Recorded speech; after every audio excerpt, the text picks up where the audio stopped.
everyone, welcome back to Heartland Mamas. This is Heidi Henry And I'm Murri Brio, and we're bringing you part 2 of Religion and Politics. And now we're going to talk about the modern age. So, and we mean what's going on right now with religion and politics, because I don't know about you, Murri, but I'm getting really sick of hearing about how women's rights are defined a certain way in the Bible or biblically, and how our health care needs to be regulated by the Bible and all these things that are completely not true, utterly not true, and have no basis in reality. And it's not just healthcare, but all policy. So what I'd like to do is go ahead and let's talk about religion in the modern times and what we're dealing with right now. Sounds great to me. Okay.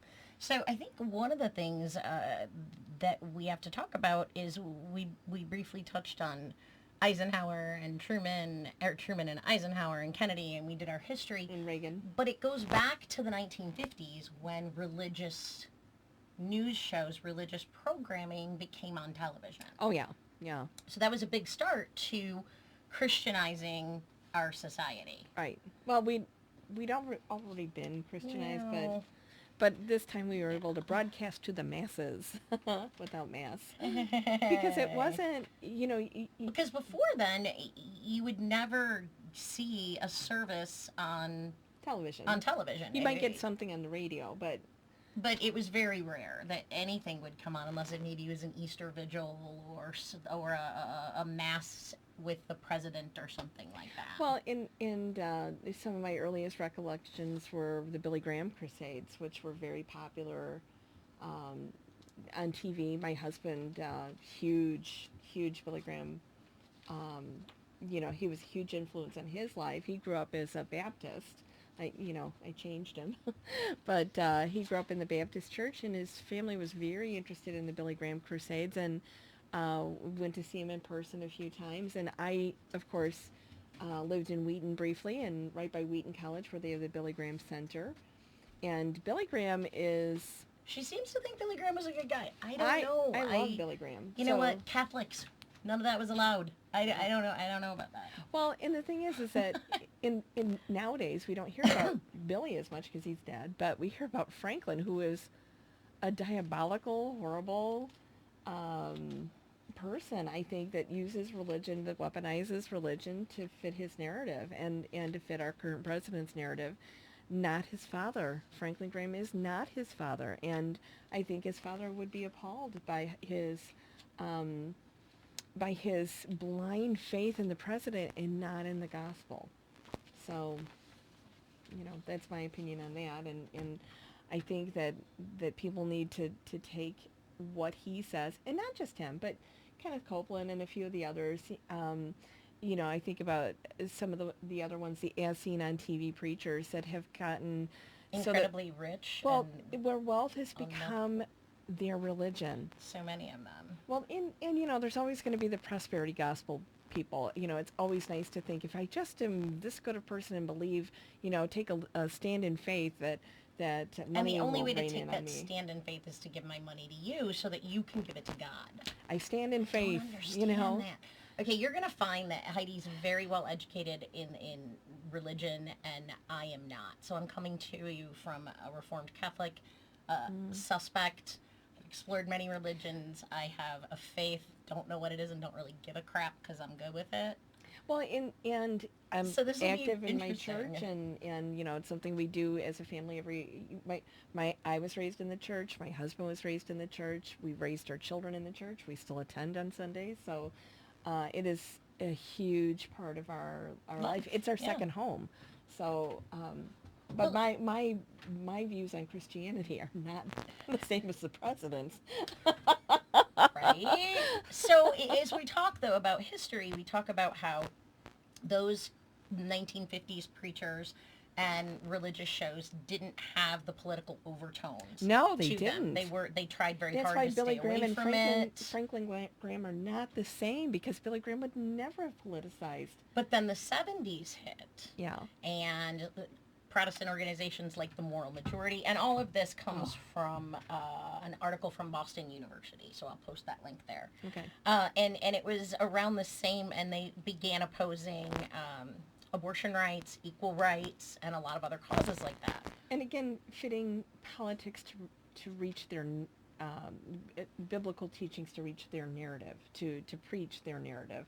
Not necessarily biblical teaching, but using religion to preach a narrative. Absolutely using religion to create a narrative, to create a pressure and a voting bloc, to create, and this all goes back in history to when they all got together and were like, woo! So they've been trying to take over the world forever, but then again, I'm a heathen, so can't talk about that. Anyway, so at the same time that was going on, Reagan was harnessing the evangelicals as a voting bloc. He was magnificent in melding and weaponizing religion. He was fantastic at it. And the Bushes were really great at weaponizing religion. And with the onset of cable came a huge rise in religious broadcasting. It became religious broadcast news. So I think Pat Robertson is the 700 Club. Oh, he's horrible. And then the End of Time show, Joe Van Imp Presents. The Hour of Power. The Hour of Power. So all of these arose, and those were driven by social movements. Jim and Tammy Faye Baker. Oh, sweet Jesus. Oh, I remember those stories. Yeah, I remember that. Tammy Faye with her eyelashes, you know. Oh, she was.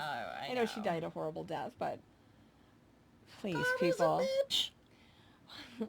Well, but when you give your money to people like that and think that they're going to save your everlasting soul when all they're doing is buying but that's a great point. A new private jet. That's what we need to talk about, is that there are so many people out there who are in rural communities or not as urban populated communities that take the networks, these news networks, the 700 Club as being actual news, as that's the news stream that they get. That's their information.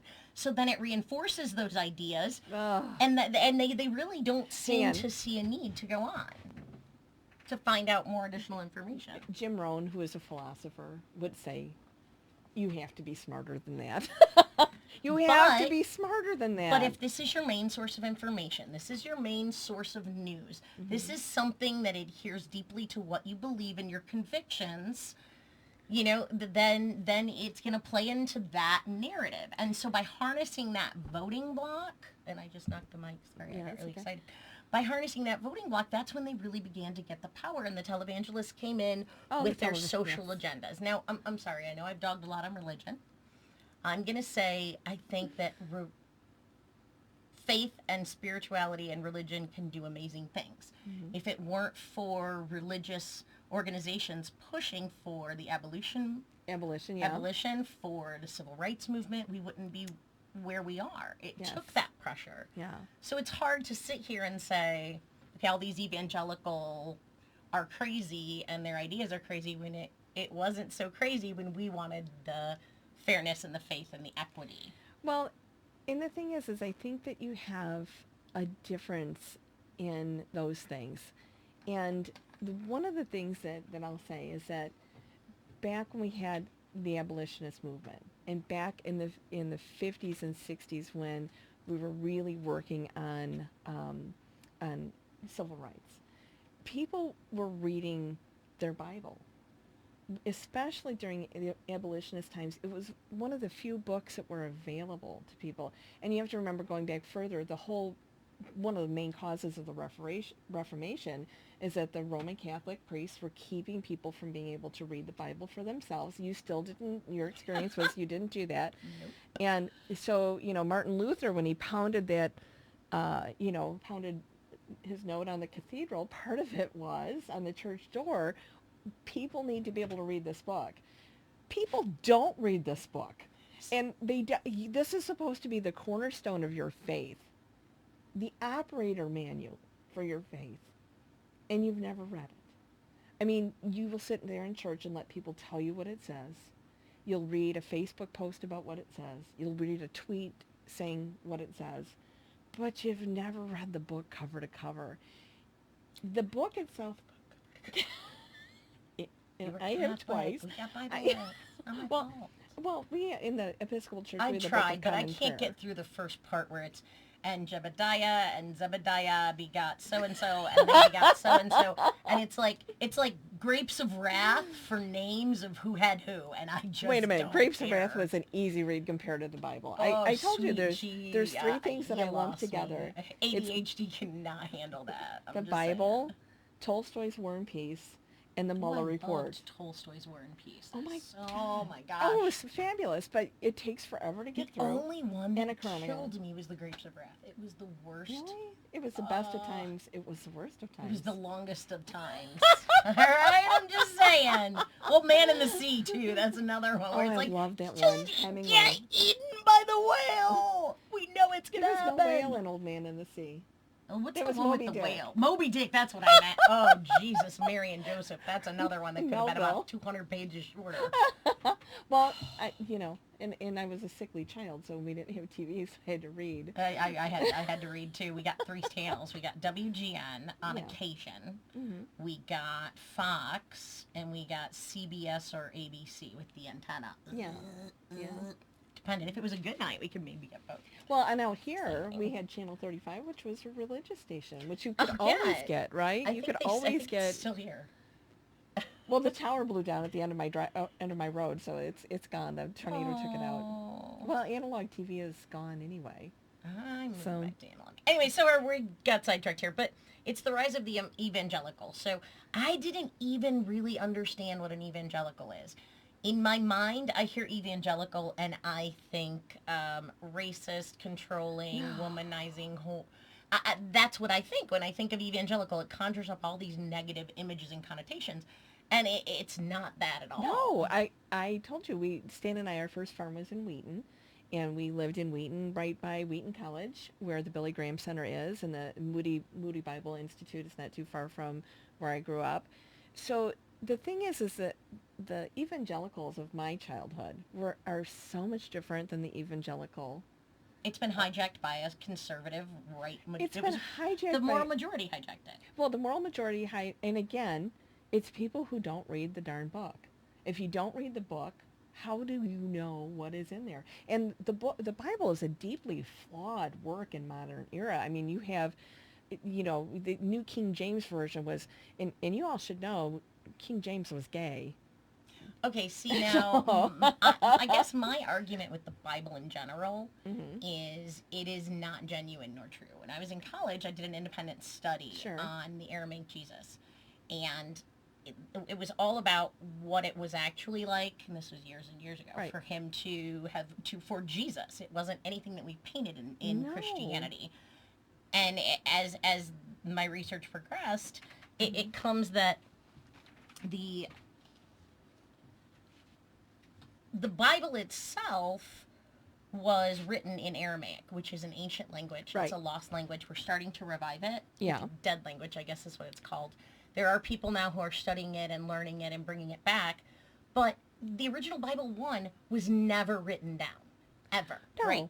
So when it was written down, and it was in the language, it's stories. So you can't play a game of telephone with 3 people and follow that through. And we have to remember that while Jesus lived and he was real, the stories had been convoluted to shape what those in power wanted or needed to control the masses. They were told a lot as parables, because parables, being stories that you tell around the campfire, carry on for generations, right? So when it's finally written down, when we finally have written language, it's written down in Greek, which is so far removed from Aramaic. Well, and it's not just Aramaic. It's not like it just went to Aramaic. It's that an Aramaic language speaker spoke to a Greek language speaker and translated it that way, and there was some Hebrew in there, and for countless time. And so to me, the stories are great, but they're stories. I just have a hard time believing anything that wasn't written down for such a long period of time. And my mother always used to say that the Bible is the Word of God, written by the fallible hand of man. Right. translated by someone who is escaping their oppressor on the back of a donkey. So, And you know what? That goes into faith, which is a different conversation. But as we're talking about that, Yeah. the televangelist shaped policy. They started to get an influence, and politicians realized there's a voting block there. They grabbed that crap and ran with the it. one issue voter. We talked a little bit about this before, and the thing is if you have one issue, just one issue you vote on, and you don't care as long as your politician is going to give you that vote, and you don't care that he's stealing you blind, that he's robbing education, that he's not passing an infrastructure bill, that he's abusing children and people at our southern border, that we're going to war again with Iran because he's trying to cover up all of his foibles. Shame on you. Shame on you. Your scope of voting should be bigger than one issue. Absolutely. Whether, whatever your one issue is, maybe not. I'm going to take that back. Your one issue is so important to you. I don't want to undermine that. Right. And if that's the one thing that drives you to the polls, then let that drive you to the polls, if that's the way it is.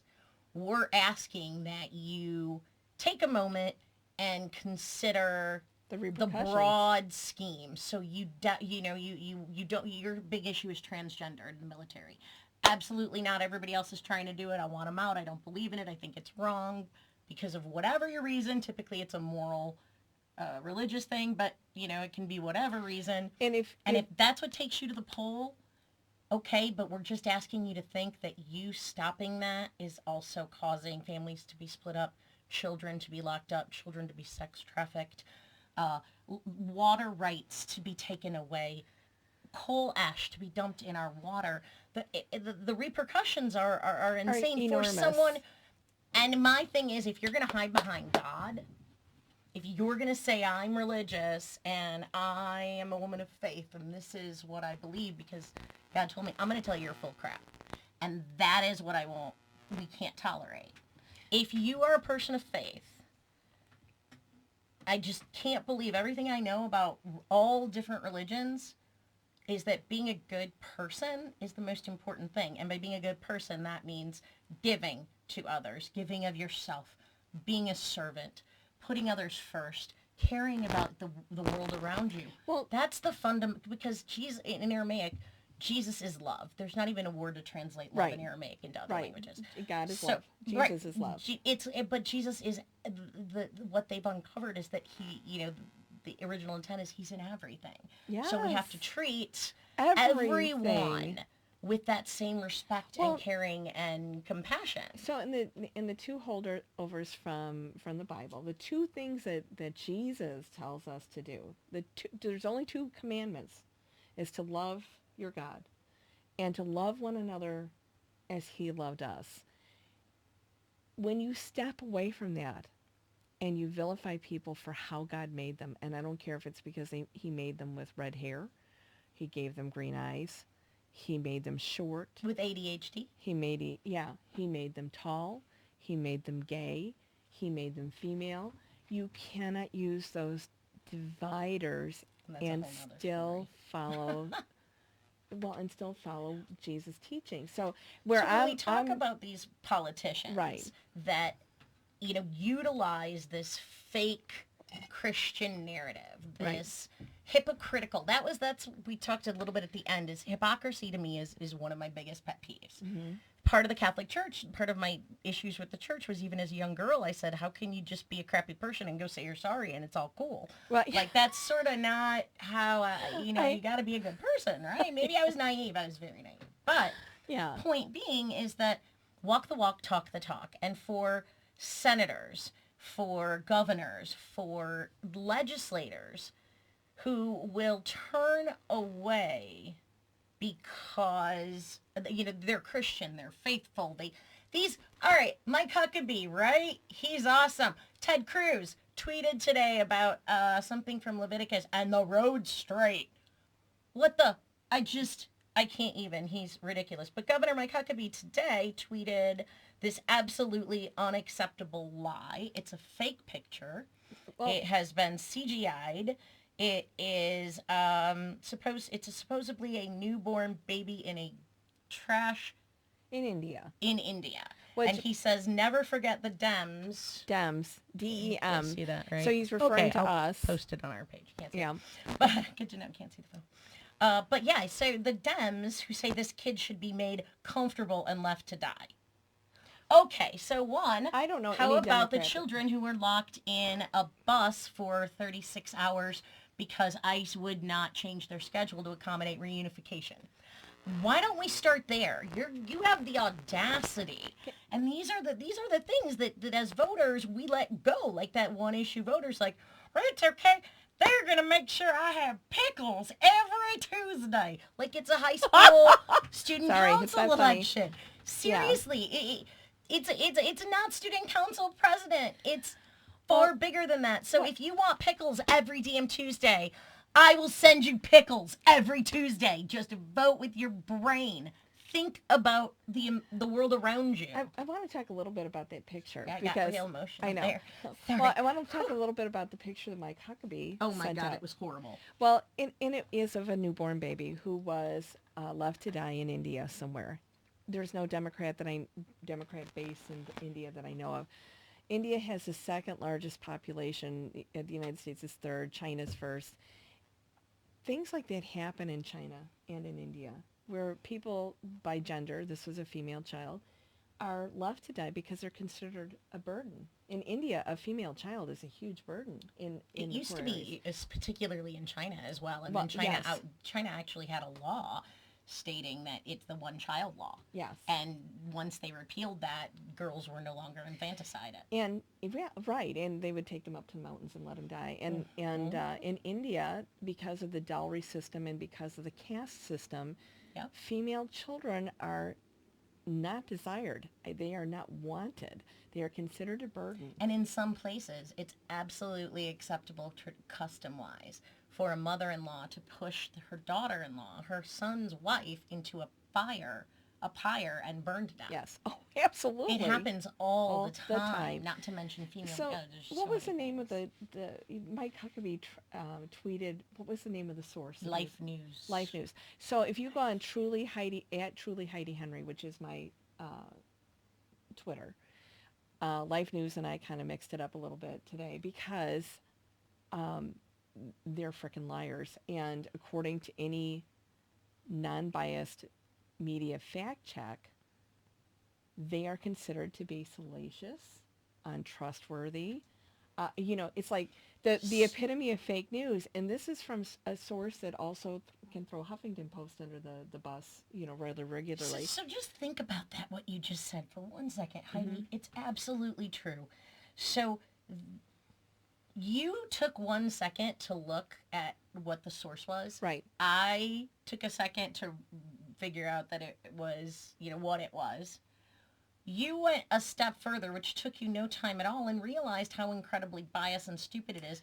Yeah. But a governor, the governor of Arkansas, who has influence in our national political system, didn't take the second to do that. He posted a traumatic experience with false information. As if that happened in the United States. Weaponizing religion. Weaponizing religion as if the Democratic Party right. would allow this to happen or condone it. Right. Now, we're both moms and we're both Democrats. I would never leave a baby lying on the ground like that. I would never. It does happen, but it's extraordinarily rare. It doesn't happen very often. I mean, if we always hear on the news about babies. Occasionally, but it's very rare. Very, very, very rare. And again, that is a healthcare issue that if we had better healthcare and didn't have... And less judgmental... Didn't stigmatize... Yes, didn't women's stigmatize... health, which is... And religion. Single women. Yes. And single mothers. Single if mothers. We didn't stigmatize and them and make young them feel mothers. inadequate and bad. Yeah. We would probably have less of that as well. Oh, we put Sue Resin on timeout because she sat there using her religion. She is okay. She's Roman Catholic, fake crying about the RHA bill that went through, which is totally a women's health bill here in Illinois, because it affects her religion. I'm sorry, Senator, you are a public servant. You're supposed to separate your religious beliefs from the laws that impact the entire district or But the it's entire state. impossible to do because religion is so, the rise in history, different times of history, it varies, but, most people, if a candidate does not express, especially nationally, specifically locally, but nationally too, if they don't express some faith, some belief in God, something, they won't get the votes because it is so Well, okay, so let's talk about entrenched. our current president. Okay, he in just his life, he's violated But the all Ten he had to Commandments. say is that he's God-fearing and he loves God, and show up bedraggled from a golf game in a preacher's tent, and everyone thinks he's godly. He says, "God bless America." He says that, and guess what? Everyone assumes that says exactly. Actions do not back up the words. Hillary It's Clinton horrible. is a lay Eucharistic minister in the Methodist Church, for God's sake. She lives, eats, sleeps, and breathes But her there's religion. been discussion about how she may do that, but she didn't Talk about it. emphasize that, Because and she didn't talk about it. But that is what Americans want. But no. When you go to church, it is We're your going to start the Church of Heidi and Murri. personal relationship Heartland you Mama's have with Church. God. It is not about... If we start Heartland Mama's Church, guess what?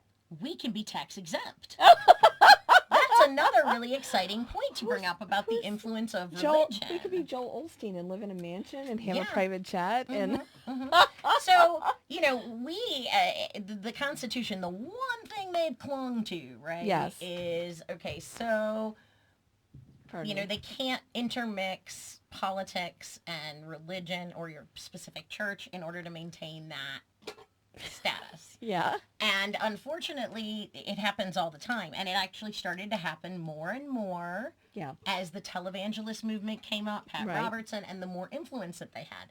Yeah. So we are stuck in this,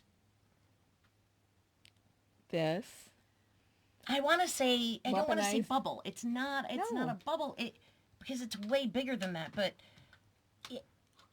the sense that Christianity is superior and Western Christianity is superior, and the manifest Wow. destiny, and it's all so entrenched in us that politicians use terms like, we're doing God's work to start a war, right? So we're looking at the conflict with Iran I'm right sorry, now. I'm horrified. Just horrified by everything you just said. Just absolutely horrified, because it's not the God or the church or the religion I was raised with. But that's what it is. I know, but if you're a Christian, that should horrify you. It should And it horrify doesn't. you. But it That's should. what hurts me, is it doesn't. I'm not More- even I don't consider myself a Christian, and it horrifies me. Well, and well, I don't know. Do you know? Did you know that I went down to Chicago and I was in that huge protest in Chicago when we went to war in Iraq? I was down there. So one day I'll tell you about that. Because my religious beliefs tell you to beat your swords into plowshares and to make war no more. To be a gardener, not to not kill. And we, all right, so you're exactly right. And when we weaponize Christianity, we could use it for justifications. Throughout history, we've justified wars for everything. But look, back in time with the Cold War and the communists, we liked Muslims. We were friends with them. We partnered with them. Yes. They became the enemy, and we turned, because then all of a sudden we lost the Cold War as our enemy. So now they became needed godless. And it continues they're that not godless. No, they're not.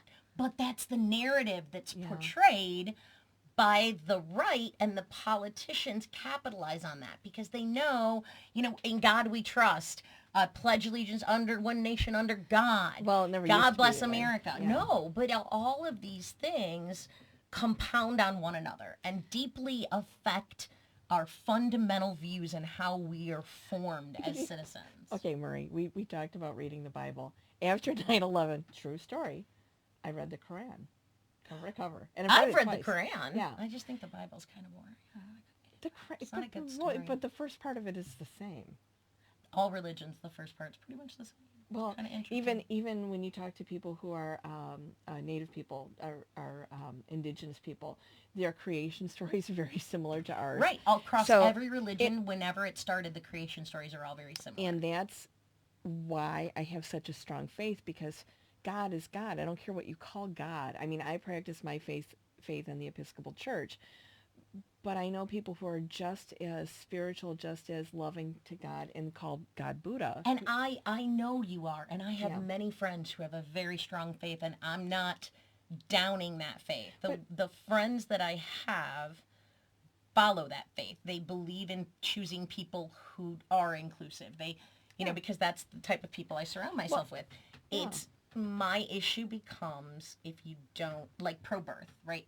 I'm a pro-birther because you have to have that kid, and once it's born, I don't want to give you health care. I don't want to give you food. I don't want to help you find a job. I don't want to take care of you while you get on your feet. I don't want to raise your child. I don't want to feed your child school lunches. And the list, I don't want to educate your child. And the list goes on and on. So they're pro-birth. They're not pro-life. No. And those people who claim that God is pro-life infuriate me, because if you were really pro-life, you would be doing all of these other things. Well, absolutely. And the thing is we talk about the weaponization of religion to help form policy and politics. When God is the omnipotent oppressor and punisher, that's when we have a problem. So we know, if you've read your Bible, that God does not punish women for having abortions. He does not punish people for being gay. He does not punish people for eating shellfish, except in Leviticus, which is a book of Hebrew law, and that was to keep people from getting sick, because those are bottom feeders and that they weren't cooking them correctly. And they didn't have the means to refrigerate them, and they would often go bad, which Right. is the same reason they can't eat pork. Well, because I'm going to have a bacon wrapped lobster tail later, and you can smite me, But here's the thing: when you take religion and you use it to oppress other people, it was never the intention of religion to oppress people in any manner. Because no. The originally Hebrew, the Old Testament was very much follow the letter of the law, or you're going to suffer and be smited and locusts and all those things. And then you have the New Testament, which comes and says, you know what? We love you. You love everybody. So which one's right? Well, if you're a Christian, you should be following the Gospels and the New Testament Which teachings. God?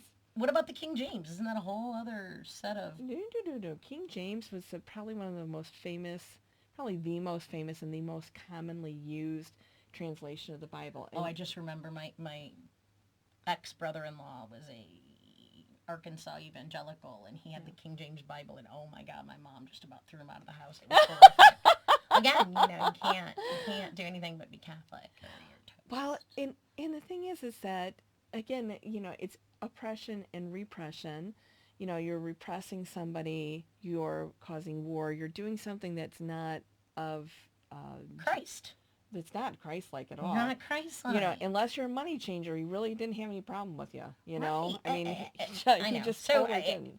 That's where we are. We get very frustrated when we see legislation, when we see these ridiculous arguments, and yet a lot of these people that are proclaiming these arguments are actually going against what they're I would just think if you are a Christian, you would be, truly a follower of Christ and Christ's teachings and taking your Bible literally. You would be so outraged at what's happening at the southern border right now, the humanitarian crisis. Listen, people, we are just beginning summer. I have relatives that live down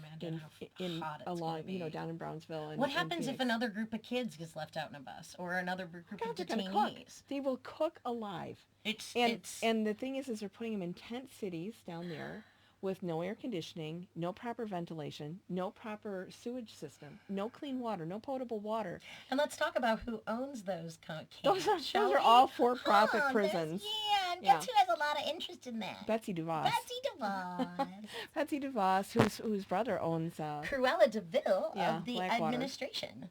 Well, and the thing is that if she was a follower of Christ, She would never allow this to happen. outraged. So let's. I'm gonna kind of harp a little bit because I grew up around a lot of evangelicals in Glen Ellen and Wheaton, and in Elmhurst, and Moody Bible and Billy Graham, and my husband was a huge Billy Graham follower. Um, but we get into this whole thing with modern evangelicalism, which is supposed to be super Bible thumpers. I mean, you never saw an evangelical without a Bible in their hand when I was growing up, ever. I mean, they would pull one out of their purse or out of their coat pocket. They often had it in their hand, like we carry cell phones. They would have their Bible with them. That's how they did. Now, yeah, it's such a different evangelical now. So, and the thing is that I always hear about them talking lately about the end of times, about the rapture, and about Christ coming again and on clouds. Now, I had one woman tell me that she's anti-abortion because Jesus could be coming that way. I said, he's not coming as a baby. What?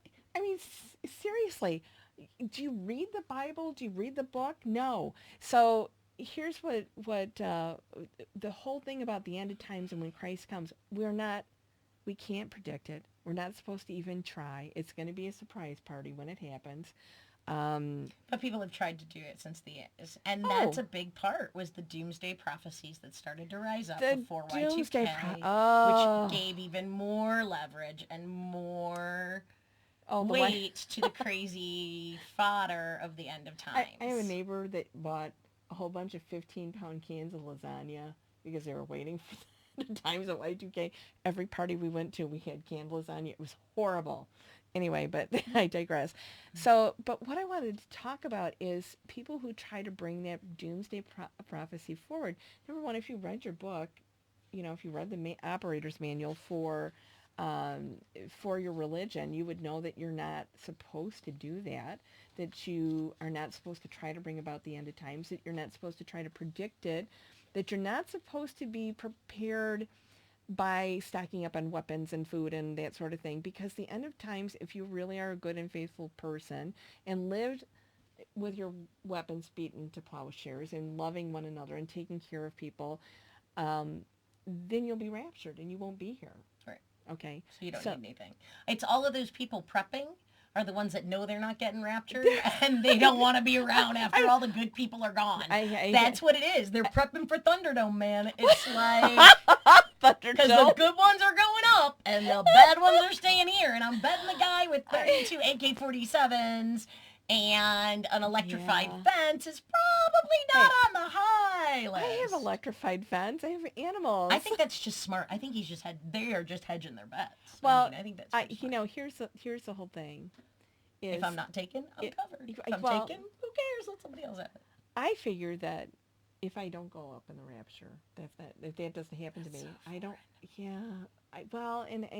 And see, the thing is that then you get into the historical thing about, is the Book of Revelations really a biblical work? Because that's a whole nother topic. I advise you to go talk to. The thing about Episcopal priests is most of them have advanced degrees before they went into the priesthood. So our Bible study is like history lessons. So it's fabulous and so different. They will never tell you what to think, and they'll want you to come with questions. But do the reading material.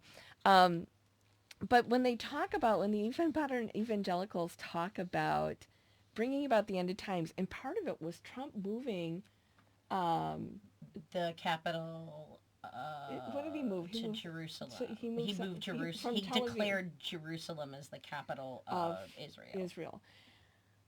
What the holy bejeebers is that all about? I mean, all I wanted to do is Trump. Or he didn't move it. He declared it to be so. No, he moved the embassy over. Right, but I mean, he didn't he acknowledge them as. I mean, here's another subject for the future is we need to talk about Palestine and Israel one of these days, and it's a very not anti-Semitic topic. It is a very deep, troubling topic because of the amount of money it takes for us to sustain Israel, and the reason it exists because of our interference, and we took away a sovereign nation. See, what's funny is that we actually, that whole manifest destiny being developed through Truman and Eisenhower when they changed. I'm going back. I know my history. Yes. But when they changed the narrative and they moved into good versus evil, Right. it became, we at that moment as a nation became responsible for all of our future involvements. We moved away from isolationism. He advocated against moving away from isolationism. So, Yeah. you know, now this religious right is trying to pull, it's just so, It's well, but when our president, who I hate to say it, but he is an Episcopalian, he shows up at the Episcopal Church, and him and Melania were buried there.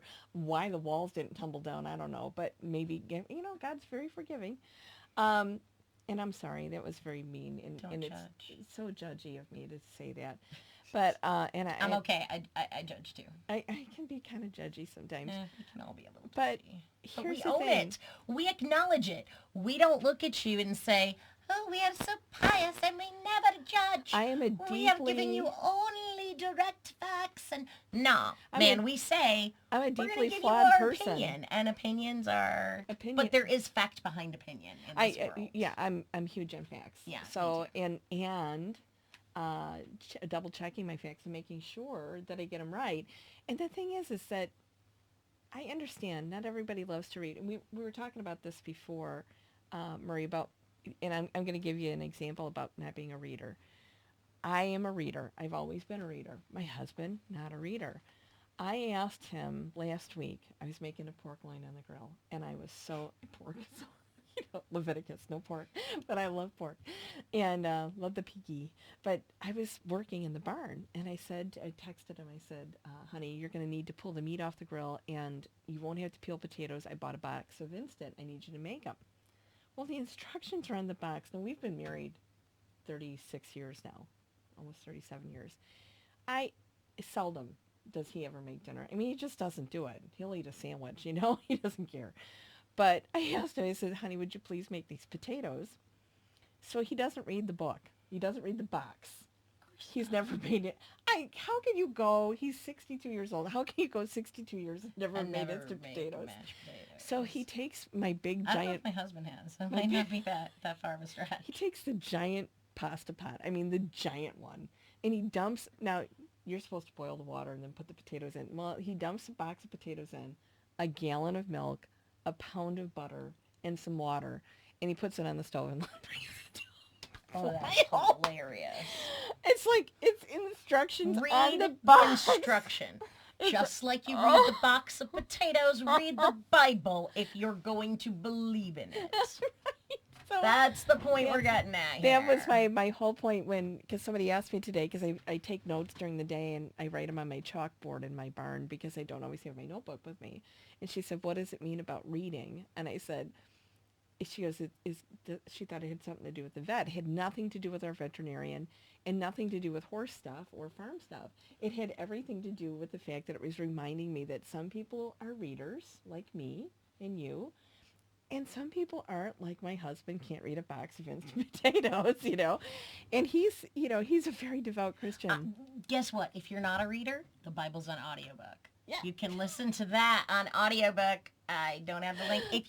If you want to know a great Christian pastor who is anti-Trump and explains why the moral majority and the right has gone too far, John Pavlov. Well, that's the dog. We'll get it. We'll put it on our link. And of course I love Bishop Michael Curry, who is the head of the Episcopal Church in the United States, and he is... Oh my gosh, he's so amazing. So there's ways to find information. There's ways to think. Loving. We're asking you to... Our politics is so inextricably linked with religion, and that goes back throughout history, and we could talk for years about this subject. But it's so intrinsically linked to our policy and our politics and our politicians. It's up to us to start really thinking about what they're selling. If you are Christian... really think about, hey, this one issue is my thing, but is that one thing more important than all of the other parts? Right, and our president cannot bring about the end of times. He can't he can't. Well, no, he can't. He cannot fulfill a biblical prophecy, bringing bringing the capital, the changing capital, the capital, right, he can't do that. God doesn't give that kind of power out to But anybody. they like the punishing idea. They like to keep us afraid because, you did something bad and God's going to get you.